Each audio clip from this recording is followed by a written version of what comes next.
So I have my lovely friend Veeraj with me. We are great friends, not only in the fact that we never stop talking about things we're both absolutely fascinated in, but we have flown an aeroplane on over a couple of years together, a 550, a few years back. We got quite a few stories, and there are some particularly potent stories, I suppose, of our experiences, which we will jump into. But Veeraj is now in his mid-50s, like me, started flying probably similar to me, late 20s.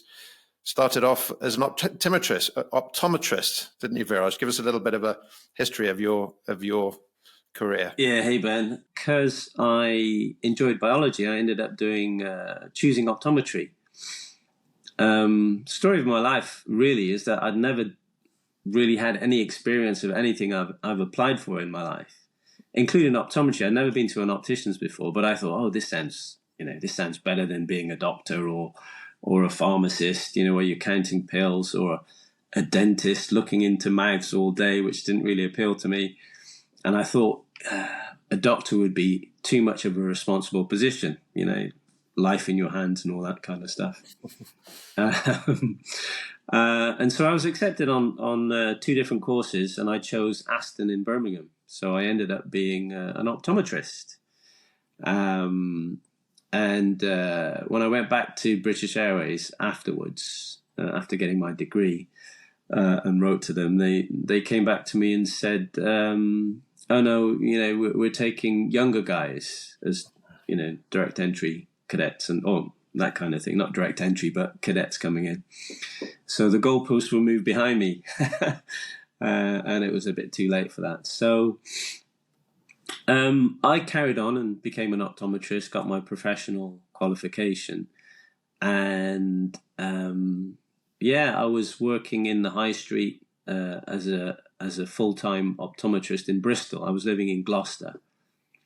And although I enjoyed the course fully, the reality of work with the commercial pressures and so on and so forth was not something that I enjoyed. I enjoyed seeing the patients and wanting to give them my time and effort and energies, but you always had practice managers, time restraints, so you couldn't really give your all to the patients. And so I wasn't too happy with that. And the commute, the 9 to 5, or actually more than that, 9 to 6 days a week, the rat race. I wasn't a happy chappy. And bless her, my mum could see that. And so she said to me, why don't you do what your heart tells you, what you wanted to do before? And I said, yeah, but, Mum, this is, well-paid job. And she said, yeah, but you're not happy. And I said, no, I'm not. So bless her, she encouraged me, and she was like, if you like, my, somebody to talk to that told me, to, wake up, take up, take the wool from your eyes and actually do what you need to do. Excuse me. So I ended up going to my bank manager, asking for a huge loan. And he looked at me at my details. Yes, you're an optometrist, not a problem. What do you want it for? It's a personal loan. Okay, no problem. Gave me the money. And then I quit my job, which I'm sure he wouldn't have given me the money if he'd known I was going to do that. And I went to the States on the self-improver aviation schools that they had out there at the time. It was more of a money-making thing for the Yanks, really. But as you know, yes. So many European guys went out there to get their aviation, the FAA commercial license. Hell of a lot cheaper. Exactly. That's why I did it, because it was a hell of a lot cheaper. And, that's what I did. It was the J1 visa, so I spent 18 months out there. After getting through their course, then you became the instructor to instruct the others as well. So it was that, as you know, the mince factory where you come in one end and come out the other. Way through the churn. Yeah. And you had your lucky break from there was, like me, citations. There's quite a lot of similarities here. So you got your first job as a citation. I was more of a gear up boy. I didn't really fly so much, although I got the type rating on the citation. It wasn't really a structured course as such or anything like that. It was just, Very different in those days, wasn't it? 20 odd years Oh, ago. yeah. I remember that. Yeah, now it has to all be through the ATO. It can't be in the... in the aeroplane itself. Yeah. I think various incidents happened which got the attentions of the authorities and realised that wasn't very safe. We are so much more structured here now. So I started on the Citation Bravo as well, and then I went on to flying Learjets, and you went on. What did you go on to after that? And then how did you get into the Gulfstream world? Yeah, so I was at flight safety for just over probably about a year and a half. But then one of the guys who I was flying with in Oxford in the charter company, he had become deputy chief pilot of TAG Aviation in the UK. And he wanted the old crew, the good guys, to come back and work in his realm, if you like. Mm-hmm. So he kept telling me, he said, "Veeraj, come and work for me. You still got your medical. Come and work. I've got a 550 operation ready for you. It's in Moscow." And stupidly, I turned it down a couple of times until finally he made me aware. He took the wool from my eyes and said, "Veeraj, this is a 550, a Gulfstream 5. Do you know what that is?" "Yes." "Moscow is not a bad place. You need to come on this operation." So finally, the light was there, clicked in my head, and off I went and started flying the Gulfstream 550 in Moscow for 11 years for Russian Railways. Russian Railways, and that's where we linked up because I was working in Kazakhstan at the time, and we happened to both lose our jobs pretty much at the same time, didn't we? And then we were both in limbo, but TAG were very good to us. Some great guys there who've sadly moved on. Yeah. And they hooked us up. We ended up flying together, didn't we? We used our FAA licenses to fly 550, 650 for American-based organisation that had a contract with the UK guys as well. And we spent a couple of years together in Tokyo having a great time. Yeah. But for me, it was having lost that job in Kazakhstan. I was there for 6.5 years, slightly less than you, but it was quite a moment. You think, oh, okay, that's where your confidence and mindset gets tested. Thinking, right, I was actually kicked out of the operation by the owner, but not from TAG itself. So they backed me, which was lovely. And I know that for you, I think the operation came to a halt. But then you start questioning yourself, thinking, "Oh gosh, maybe I'm not quite the person that people want when you come up against that situation." And I know that you had your battles with the team that you were with on that, and you struggled to get your upgrade. So tell us a little bit about that, how that affected your confidence and what sort of mindset you got to push through that hard stage in your career. Most people would say the same thing. There's more than one way to fly an aircraft safely, and as long as you're not being unsafe, you shouldn't be held down. And there was a lot of undermining of my confidence that went on for a good period of time, and it took me from a level of being, reasonably confident to being, not confident with myself and actually questioning myself. Am I good enough? This guy is giving me, telling me I'm not good enough or giving me a hard time all the time. And it wasn't just me. There was another guy, another first officer, a friend of mine who had similar experience with this gentleman. But he was a bit more aggressive and forceful, and managed to take things further with TAG management. So that seemed to work. But in my case, because my nature is a bit different, I kind of just sat back into it and just went along trying to make everybody happy and trying to get to that level of, I'll become a clone of you if I can, but that's the wrong thing to do.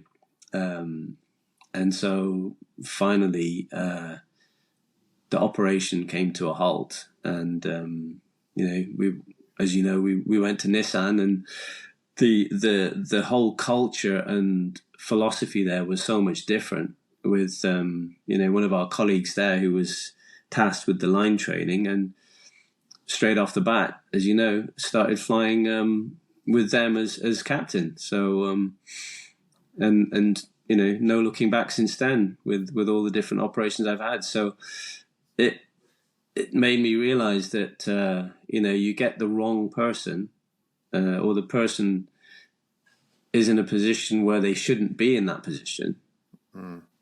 They can really cause problems for an individual, and how you deal with that is really important, because you do get these people in life who are happy exerting themselves and feeling superior to you and holding you down.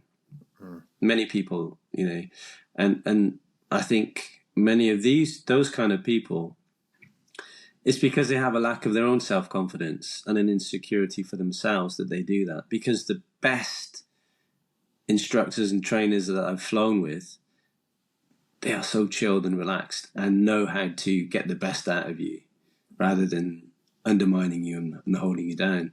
So I think you're absolutely bang on. At the end of the day, it's capacity. If you're confident, self-assured, and you have self-belief, then you have so much more capacity to understand what's going on around you. We talk in our industry about situational awareness, spatial awareness, knowing where we are at any particular point in space, in time.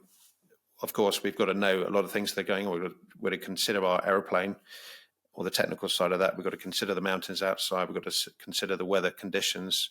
We've got to consider where the other traffic are, listening to air traffic speak with the pilots on those aeroplanes. And of course, if we're not confident, then we're going to miss all those signals, particularly from the people who are sitting next to us. Then we're going to be, this is what I think is that, I've been in that situation when I've been screamed at by underconfident captains, seniors, who are just struggling to keep up. So, of course, as soon as you come across as relaxed and perhaps knowing a little bit more, even though you're junior, it can create create that emotional hijack in the person sitting next to you. And it's trying to work out from your junior stage, from my junior stage, is how to soothe the other person, not go up against them and call them every name under the sun, because that just won't achieve anything at all. We've got to try and be emotionally understanding of the situation, about how we're being affected, as well as what we can do to gain the trust of the person next to us, because that underconfident person doesn't really trust themselves, and anything around that doesn't immediately verify them as doing the right thing is going to be somebody who can't be trusted either. And so everybody loses out, don't they? And we sit in that seat next to each other. We did those night flights for 11, 12 hours from Tokyo to Paris, often in the middle of the night. Often there were three of us up the front there, plus the flight attendant. It was very claustrophobic. It can be very claustrophobic. And if you're dealing with people that you don't quite get on with, people who are trying to protect themselves, trying to guard themselves, it can be extremely difficult. So, I mean, what would you, if you now that you're a little bit more, I would say, mature and understanding of those situations, what would you have said to yourself 15 years ago when that was happening, when you were being held back? Because it was a long time you were held back for. Yeah, absolutely. I think I would have told myself to actually go and speak to somebody, to speak to the management, to get some advice on how to bring this gentleman, or change the actual person who was doing my training. But from my own person, if I could go back and talk to myself, it's a tough one, actually, because my nature is that I'm a little bit easygoing. How can I put it? I don't like to rock the boat. Yeah. I like to make the operation work, and I like to try and keep people on board. Not have a toxic, or try and not to increase the toxicity of an environment, which maybe is the wrong thing to do when you are being undermined and undervalued, and when it's an unfair situation, you shouldn't accept that. No. And I was accepting these kind of nonsense, treatments. Whereas really, I should have stood up for myself more. I think that's what it is. You should stand up for yourself more. So perhaps been a little bit more assertive in the situation. Yes, absolutely. Yeah.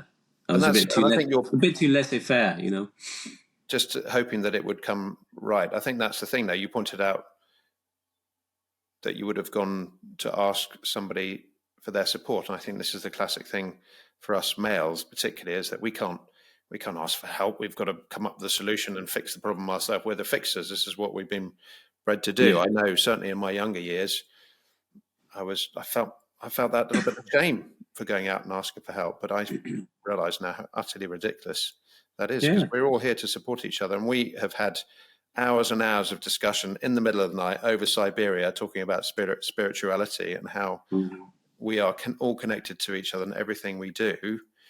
And certainly we've had a few years even since then, and I become stronger in my spiritual understanding, and that we need to be part of something much bigger than ourselves. You do as well.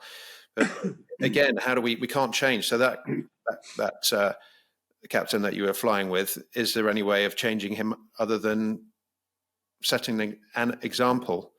Because I find this with my kids. You've got a little chap now pointing the finger and saying you should do this and you should never work for them. It never works with anybody, does it? I think my my philosophy, which comes from my my background and my spirituality, the Hindu philosophy that I have through my family, is that I had to forgive the guy within myself, because his problems, his issues, if you like, are his problem, and it's only my own mental state that, if you like, allowed me to become upset. So we are, we're in control of our own bodies, if you like, our own. We're only responsible for ourselves. We can't control other people, but how we react to other people is all within ourselves. So we can react to somebody, angrily or whatever. But what we really should do is just think that they're in that situation. They're causing us, or seeming to cause us, a problem because they have an issue. And so in a way, it's like I have to feel sorry for that person, even though they seem to be causing me difficulty. I have to be the bigger person and say, well, actually, it's because you're going through a hard time that you're treating other people in a bad way. And so it's very difficult, but to try and get to that point of, it's his path and I have a different path. Yeah, absolutely. And again, that comes down to the basics, is the self-awareness of understanding how we're reacting to somebody else's behavior, what the triggers are, because at the end of the day, we are responsible for our own emotions. It's very easy to say, you're making me feel like this and you caused me to be upset. Even the other way around, you make me happy. You hear this in songs and in love sonnets all around since time began. It's actually, nobody is making us feel anything. We are feeling that way, and there is a trigger. So we can automatically say, you're the problem, and I'm. By doing that, we're effectively thinking ourselves as a victim of something that is unfair, and it's just the way it is. This is the whole thing about spirituality, understanding that we are just beings. I love the whole idea. The way I reset myself when I feel as though I'm going down an emotional rabbit hole is to think, as the spiritualists say, we borrowed our body from the earth.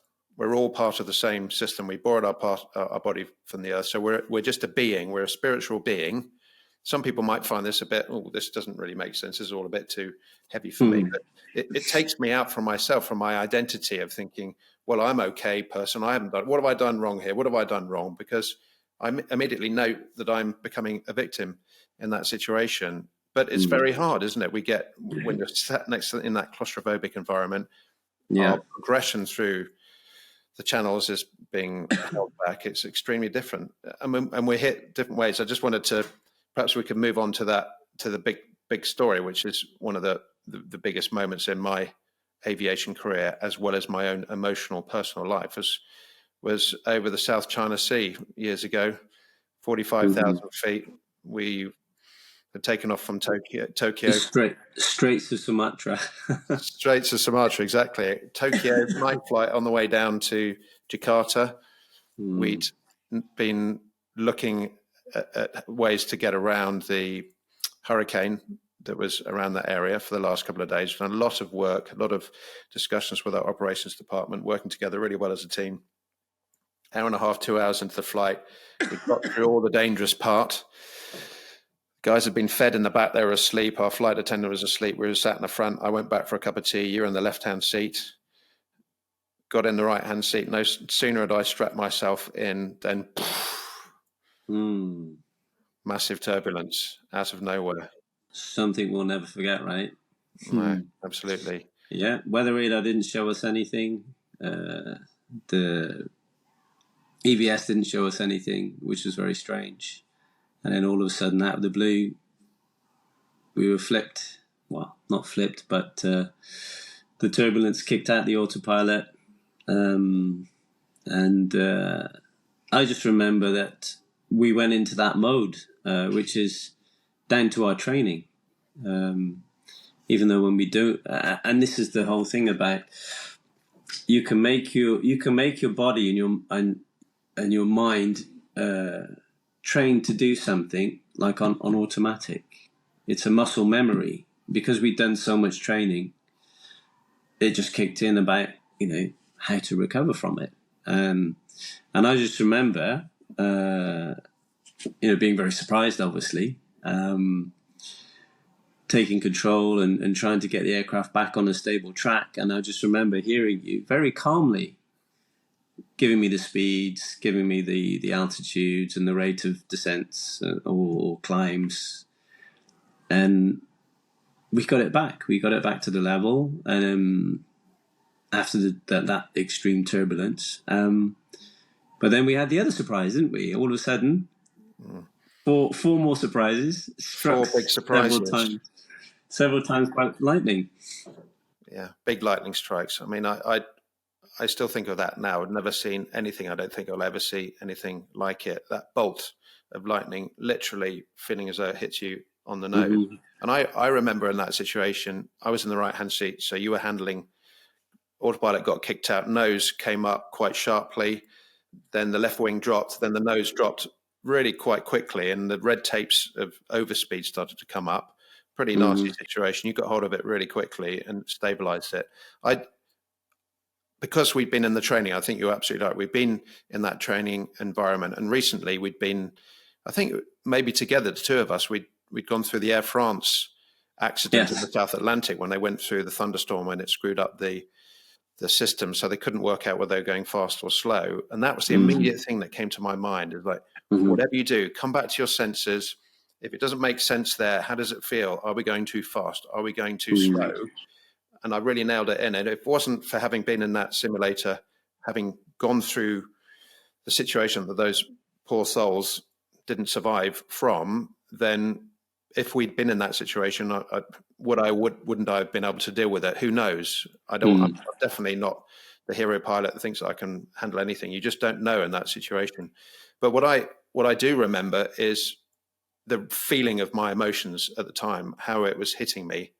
I remember my heart rate racing up. I remember my breathing really shallow out. I remember that everything becomes colorless in a way. It's almost just like everything is just a gray picture. And you're going into that emergency mode thinking this actually could be my number, but also knowing that we had the advantage of that training. And I think this is a really good example for any of us, is to we've got to read the manuals, we've got to try things, but we also have to have faith in ourselves that when we're in the line of fire, the line of those lightning strikes, that we can push through. We can push through. Yeah, absolutely. We're a product of our training, but we also are a product of our own personal experiences and the mental state, the mental capacity to deal with these things.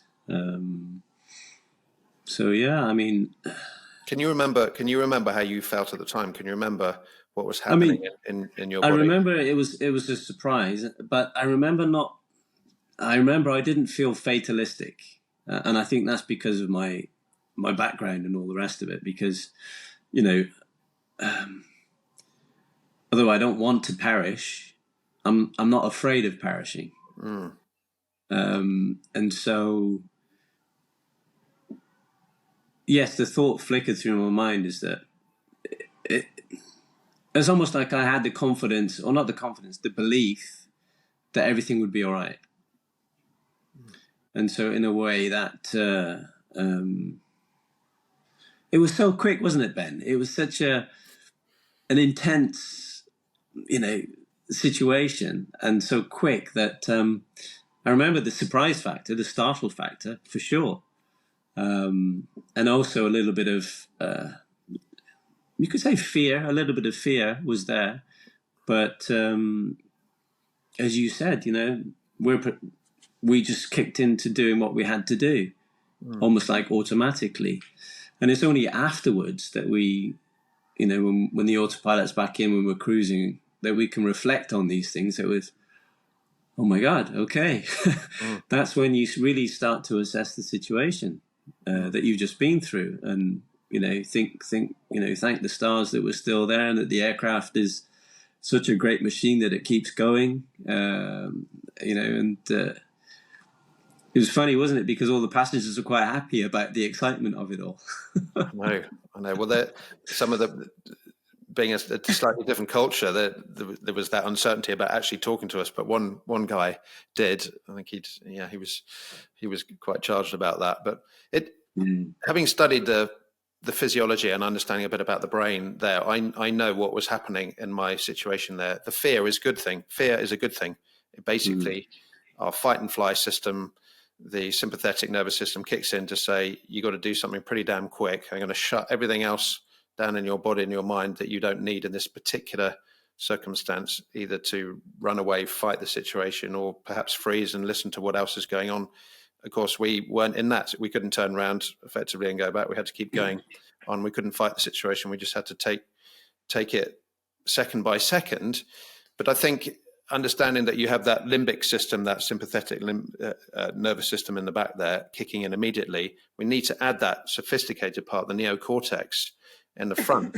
And that's the bit that we developed through the simulator training and our own emotional responses. Your Hindu faith, your spiritual faith, likewise for me, I don't have a specific religion that I follow, but I have the spiritual understanding, and that's the sophisticated bit, knowing at what point what is real in terms of fear at the back. Yes, that was a real life potential fatal situation, but we managed to get ourselves in the groove. And I remember, I think this is a great metaphor for me, I think about this a lot, is that you can plan like we did for 2 days beforehand about how we best avoided this situation. We knew that there was still a risk. We did what we could to minimize that risk. And just at the classic time, 5:30 in the morning, when your circadian rhythm is at its lowest, thinking everything's over, then boom, absolutely from nowhere. And it wasn't only just the turbulence. I was thinking, hey, let's just get through this. We're going to be fine. And then suddenly, boom, those four bolts of lightning. And I think of those lights of strikes of lightning as your fear, doubt, uncertainty, insecurities that come from nowhere, however much practice and planning we can do. But what on the other side, for me, what do you remember about when we came out of that, the view over the Indonesian islands? It was amazing, wasn't it? Unbelievable. That sunrise, just extraordinary. What an incredible metaphor. So the idea you were talking about that you didn't feel fatalistic. And did I feel fatalistic? I thought, well, this yeah, this could be my number if I don't kick my training in and really work this one through. But we had our mind on that destination. That was our job to do. And I think that's the same for all of us in life. If we've set ourselves a goal, we've set ourselves a destination that we want to get to, we've got to be able to believe in ourselves to get through those incredibly difficult thunderstorms, turbulences, lightning strikes. We will always see that beautiful sunrise on the other side. And we got on the ground, didn't we? We spent a week there whilst we had the aeroplane patched up. And then we had that mega trip going the other way around the world to get to maintenance in America. We did, back to Dallas via it was Jakarta to Guam, Hawaii, and back to Dallas. Hawaii. Yeah. Under special license. Yes. Nose crossing cone. fuel. Yeah, nose cone completely replaced, radar completely replaced. Mm-hmm. Yeah. Interesting one, wasn't it? So I mean, it was indeed. What in terms of, we talked about this before, but what did you get out of that in terms of our relationship? And I mean, as I said to you, I just remember, as you say, the senses are heightened in a focused fashion. So I just remember you very, very calmly, and I thought, wow, this is good at the time, because all I could hear was you were giving me the speeds, the altitude readouts and the trends, which I thought was the performance between us. The crew resource that we had together was just, I thought, top notch. And again, that's the muscle. We have a muscle memory because of the training that we've had, and I think, if you want to achieve something in life, even though you may not like it at the time, if you train your mind in a certain way and create the new neural pathway that may not have been there in the past, that will kick in when you need it.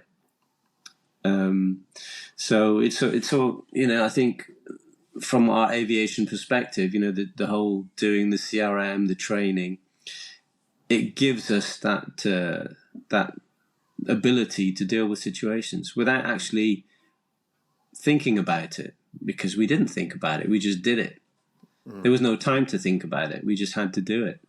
We did. I would add to that, though, is that we have CRM, crew resource management, human factors, however we like to describe it. But how many times have you been in those courses once a year, and people are sitting there with their arms across saying, this is a whole waste of time, this is all namby-pamby stuff, we don't want to talk about that.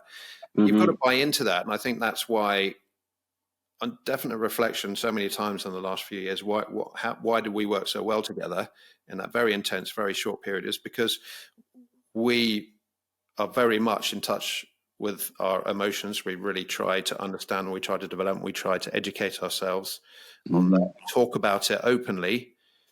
We have an understanding that we're part of something much bigger than ourselves. So we don't have that whole thing of, well, of course we all have the ego thinking, I'm going to prove myself. And then when the fear hits, you start screaming and shouting at the other person because you don't have the capacity to consider them. The fear takes over. But that's what I was really proud of both of us in that situation, is that you grabbed hold of those controls really quick, got ourselves back into it. I kicked into gear. We worked so well as a team, and I put that down to our advanced level, I would say, of emotional and spiritual understanding. Absolutely. So I would always encourage everybody. I'd say this to my kids now.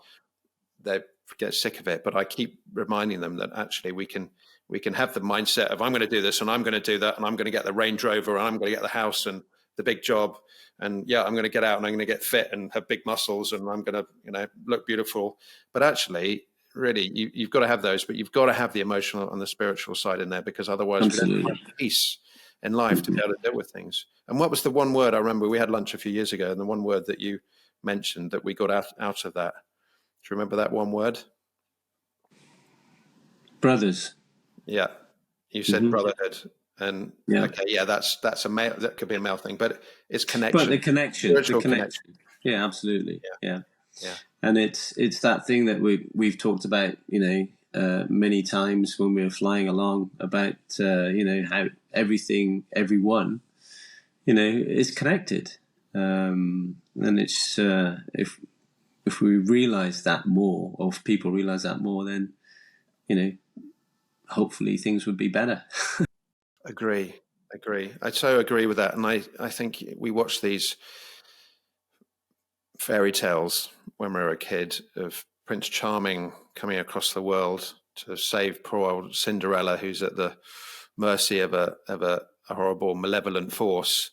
Mm. Prince Charming saves Cinderella, but then the movie ends up riding in the sunset and looking great, but they haven't got hit by turbulence and struck by lightning. And what do you deal with that then? Well, of course, if you haven't worked out things on a much more spiritual level, then the cracks are going to split them apart. So I think if I was with somebody different, it might have been a bit different. And actually, we've been talking about, haven't we, one of the guys that we were effectively contractors on that operation with the Americans, and we were flying with an experienced, underconfident first officer who hadn't been outside the United States, and we flew all the way over to Tokyo, and he was really struggling. He was really struggling, wasn't it? Do you remember that? Yeah, absolutely. The guy had never flown out of the States, as you said before, just domestic flights. But, it's a different ball game when you're on the international flights. So, not unexpectedly, he's going to have to, he had to learn some new things, because it's a new experience. But unfortunately, he was beating up on himself quite a lot. An ego-based thing, really, because he felt he was not good enough, not performing to the way he should be, and kind of like reverted to doing, drowning his sorrows at the end of the day after a flight, which, it would have been very easy for us to have, said, hey, this is not the kind of person that is suited for the job, for the position. But we both understood, the stress and the new environment that he was being exposed to. And I think because of our compassion and understanding of what he was going through, it was something that we could work with. We could just make him, and we did, give him the confidence, the support, the knowledge that we had of the international flight scenarios, to pass on that information and knowledge to him in a careful way, and in a way that he absorbed that information. I think you're right. And compassion was the word. Compassion comes from an understanding that we've been in that situation before. I remember coming in to land in Tokyo, and it was bumpy as hell, as usual. And we got that shortcut coming in, and he was on the radio on the right-hand side. I was on the left-hand side, and he just got completely overloaded. And I laughed. I mean, it sounds a bit insensitive, but I laughed. And we talked about it afterwards. And I said, listen, I'm sorry if I came across as a bit dismissive of you. I laughed because I know exactly how you felt. I've been in that situation before. And I tried to explain to him very quickly afterwards, listen, mate, I'm laughing because I know how it feels. And you are going to get through this. And you are, exactly. You're perfectly capable of getting through it. And of course, but he was in that emotional hijack situation of thinking, I'm a bloke, I should know how to do this. I'm not good enough. I'm going to get judged. I'm going to get my papers signed off back to the boss. He was flying with two Brits. He was an American guy. Of course, there's that cultural element there as well. I mean, I totally understand that situation. And even when we got to the hotel, we could both tell that he was just completely absorbed, hijacked by that situation. And he had to just go off and debrief. But I think the fact that we did demonstrate the fact that we understood, and it was good enough. Everything was good enough. Everything that anybody does, in my mind, is good enough in that particular moment. It's like, how do we understand that things didn't go quite well, and we'll push it forward? But the classic male thing, I think, this is why I'd love to undo this in the next generation, my son, is, we know better. We're the heroes. We can achieve this, and you're not good enough. And all you end up doing is keeping everybody down on that lower level, like you talked about when you got held back on your 550 upgrade situation in Russia. I think we have to understand that everybody is vulnerable, face up to the emotions that, yes, there's uncertainty, there's doubt, there's insecurity there, but that's normal for every single one of us. When we've had the advantage of having the experience, reflecting, going through, and get ourselves back down in that safety spot, back down on the runway, get the maintenance done on ourselves, talk to the right people, do some self-reflection, read some books, do some meditation, we can get back up in the air and we can support other people behind us. I think this is what it is a responsibility for us to understand our emotions so that we can benefit humanity as a whole. Yeah, absolutely agree with that. Yeah, interesting one, isn't it? Well, mate, I think we've been going on for a while. It's a great. I mean, as you know, we can talk about this for hours and hours and hours. And as definitely coming back. Yes, exactly. You're definitely coming back on the podcast some other time. We can talk about a few of our other stories as well. Sure. Well, thanks, Ben. Appreciate it, mate. Okay, you need to go and get rid of that. Get rid of that cough. Yeah, it's getting there. Well, thanks, mate. Really appreciate it. And my pleasure. You take good care, and all the best with everything. Thanks very much. You're going to do well, and I'm very glad that you're trying to help out people with this business that you're doing. Thank you, and having your support means an awful lot for me. So let's do this together. All right, mate. Yeah. Talk to you soon. All right. Take care, mate. Bye-bye. Bye. Cheers. Bye.